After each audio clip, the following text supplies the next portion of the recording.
Thanks to the support as a channel member, Nick Collard. I completely agree. We've been frustratingly inconsistent so far. But you know what the really great thing is about our frustrating inconsistency? We're still hovering around the European qualification spots. This is different from previous years where we've been consistently a mid-table team. I think we're now an inconsistent top 6 team, which, I mean, it's progress.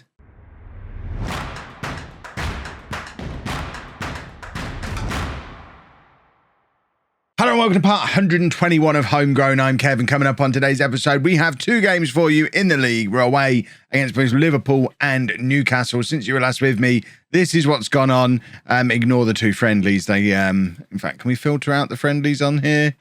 No competition. Just to get them out of the way so we can have a proper look at how our form has been this year. So you obviously saw the last episode where we were fantastic and then rubbish. Remember, it's not so long ago I was saying we're not thumping anybody and nobody's thumping us. It's a complete role reversal. It's now thumpings ahoy. But we did win our next game against Leicester. We also beat West Brom. And at that point, I think we were 3rd in the Premier League. But then Tottenham came to our place and absolutely smashed us. We struggled away against Aston Villa in a game where I'd like to think we could have nicked a result under different circumstances. Lost narrowly at home to Manchester United, but then beat Norwich.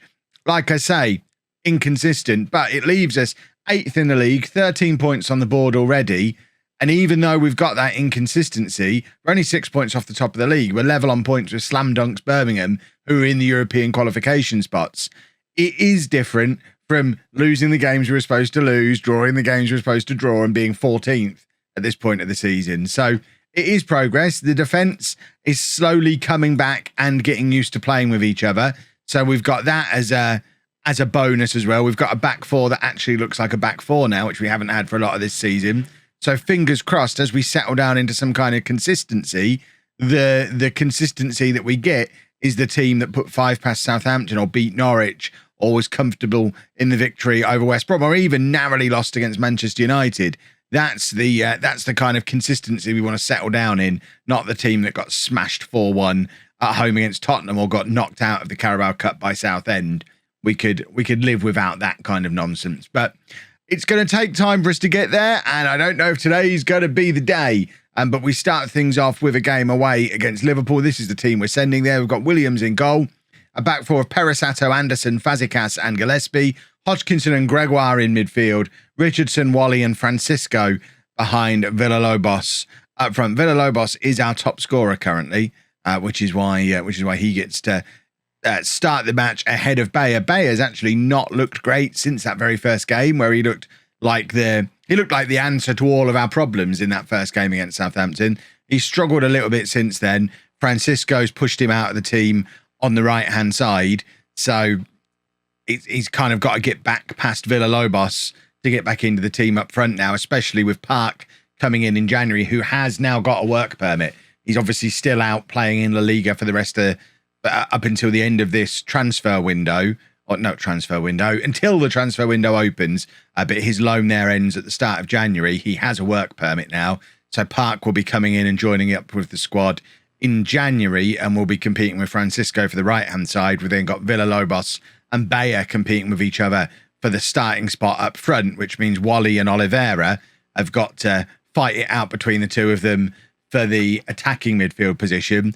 And some of these players who've been around and about for a few years now are starting to fall further and further into the fringes. The likes of Lukinas and Christian are players who at this point I'm starting to suspect might not make it. Even someone like Ali Basic, who's been one of our best players, is struggling for starts, kind of competing with Kieran Hodgkinson for that spot alongside Gregoire in midfield. I think long term it's definitely Ali Basic's spot because he's 7 years younger than Hodgkinson, but at the moment Hodgkinson's getting the nod because we, as has been the story pretty much for the entire 15 years or so of the save, we always play better as a team with Kieran Hodgkinson in the side. He just, I don't know if it's his leadership or some kind of special magical thing about him. We just click more when he's there pulling the strings and leading us to better performances. So with that in mind, it's difficult to find a spot in the team for Ali Basic, which could pose a bit of a problem longer term because, like I say, I think he's probably one of the best players at the club. certainly right up there with Gregoire. And Villalobos has just, I don't know if he's hit the crossbar, hit the post, whether that's a great save from the Liverpool goalkeeper, whatever it is, it's a good opportunity. And we are testing Liverpool here. And now Fazekas or Anderson, again, not sure who gets onto the end of that, with the header, forcing another save, and it's another slam dunk corner coming up. Richardson looking to swing it in, but the Liverpool defender this time gets it clear, but only as far as Francisco, who might actually be able to keep this move going here. He doesn't. He's tackled, although it looks like the highlight might be continuing. It didn't. I'm glad we got the animation for the throw-in, though, before the highlight abandoned itself. Obviously, today, a draw away against Liverpool is a solid result. They are one place below us in the league, level on points with us, but with a worse goal difference. But this isn't my normal screen. What's happened here? Because I've had to fiddle around with these screens for my Twitch save, because we're managing in Belarus, but you have to have a certain number of players under 20, so I've had to add age to this screen, and it's now messing it up for everything else. You should check out the Twitch save, though. It's fun. We've just got promoted from the Belarusian second tier with a team whose nickname is the Bears. Right. Less of that, though. We don't need to plug that today. What we can do today is try and beat Liverpool. My mic's coming unscrewed as well. We're going to bring on Chancel Bayer up front. We're going to bring on Ola Richards on the left-hand side.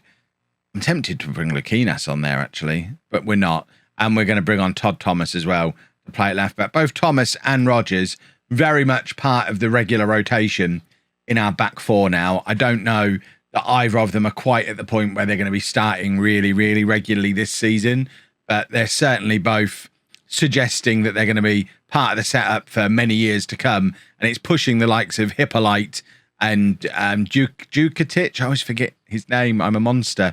It always pushes those boys down a little bit, but I'd rather have someone who's come through our academy than someone like Hippolyte, who we spent £5 million on. It's absolute weird, twisted logic. The guy who I found and spent millions on, I'd rather have the one that someone else developed and he was free, please, because he's one of our own.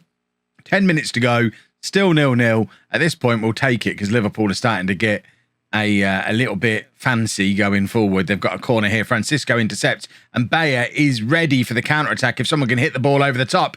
And Fazekas is the man to hit the ball over the top, and Bayer is in, and Bayer has scored, and it looks like it's getting disallowed. What can this possibly be getting disallowed for? Surely he's not offside. He made the run, checked back, and then made the run again. So that's where he's offside there, but then he checks back. Oh, I thought he was level. He knew he was off and came back, but still didn't quite time it right. It's a very good ball over the top from Fazekas. It's what he can give us as part of that ball-playing defender role at the back, but the timing not quite right between the two of them, and it costs us a goal. An offside decision costs us a goal, and now Liverpool coming at us again. Todd Thomas trying to get the tackle in, but can't, but Fazekas is there to deal with it. He is flourishing this season. Now he's not got that rascal who's at Inter alongside him. He's got a proper defender alongside him, and it's allowing him to look better and better. We've gone properly for the Ferdinand and Vidic style partnership now, rather than having two Ferdinands in there, which sounds good in principle, but you need a bit of a thug, and Jørn Andersen is our thug to play in at the back there to allow Fazekas to have a little bit more time to do his lovely covering that he does and play his lovely passes that he does, rather than having two players trying to do that role.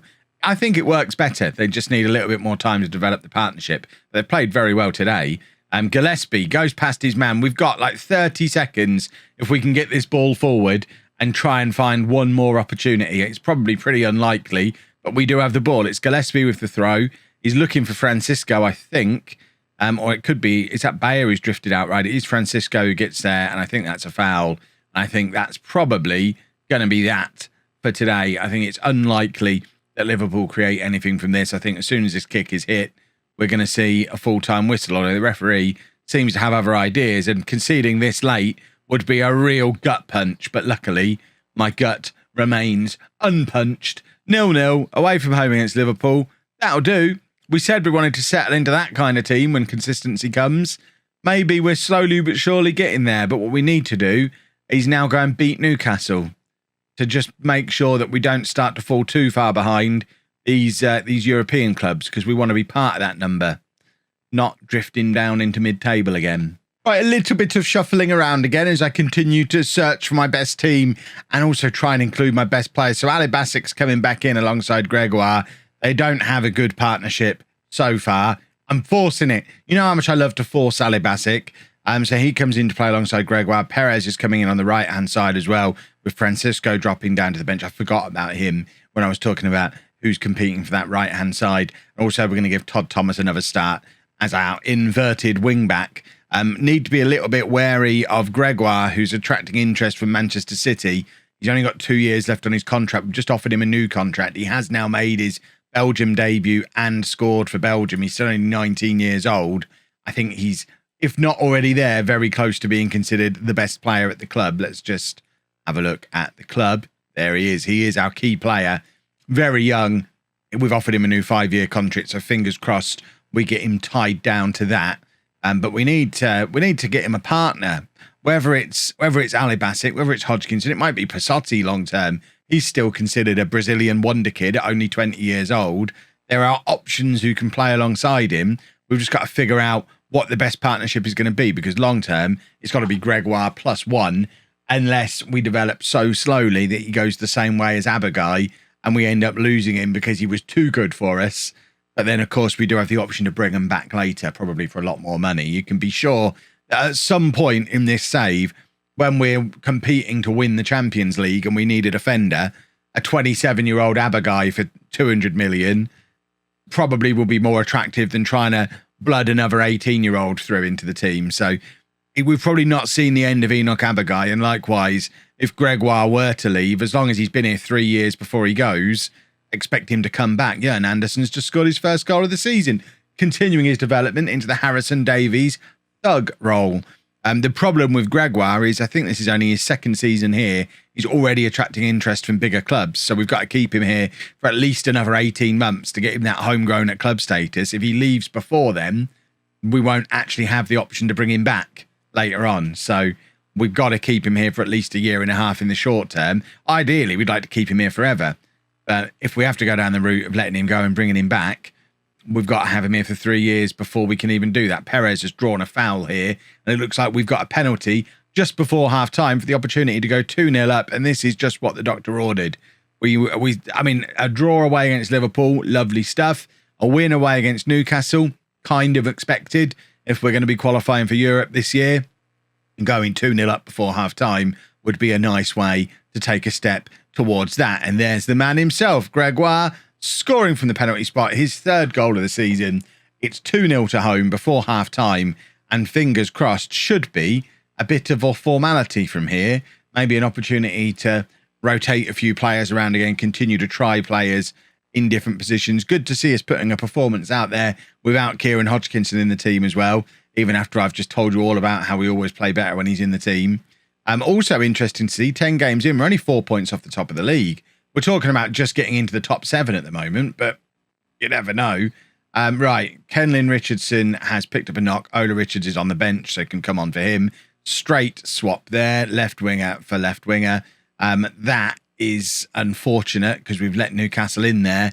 I think that's just inexperience of this back five playing together. We've left a gap between our centre-back and our goalkeeper there. It's Anderson who's just come back across, having made the original clearance. Anderson's let the guy in behind him. Williams hasn't really used his sweeper-keeper oomph to fill the gap. Fazekas isn't in there covering. I don't think it's necessarily the fault of any one of them individually.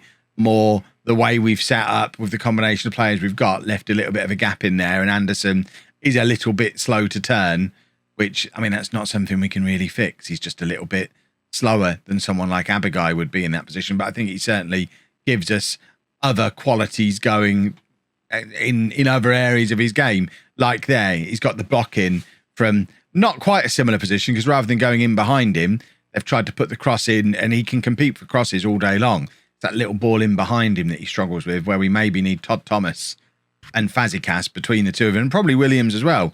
As a three, we need them to kind of cover Anderson's shortcomings. Not even that slow. 14 pace, but maybe it's the acceleration that lets him down a little bit. maybe. I mean, there's no logical reason why he should be turning slowly looking at those attributes. Right, Perisato's having a poor game, so Gillespie can come on for him. And then we're also going to take off Wally and bring on Kieran Hodgkinson to play in the attacking midfield position, I think. We could shuffle things around and put Perez in there and Ali Basic out on the right, but I think we'll leave it at that for now. If we decide we need Hodgkinson a little bit further back for his experience and leadership, we'll do that. But Hodgkinson never lets us down as an attacking midfielder.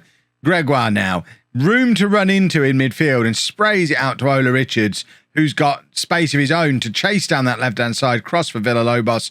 Can't quite find him, but that was some nice counter-attacking football there. Newcastle leaving some spaces in their midfield, and there's Kieran Hodgkinson playing as an attacking midfielder, but still coming back, playing as your complete box-to-box midfielder in there. And Villalobos has picked the ball up with some good pressure, and there is Hodgkinson in a little pocket of space. What a pass to Perez! Hodgkinson probably could have had the shot himself, but played a lovely through ball for Perez.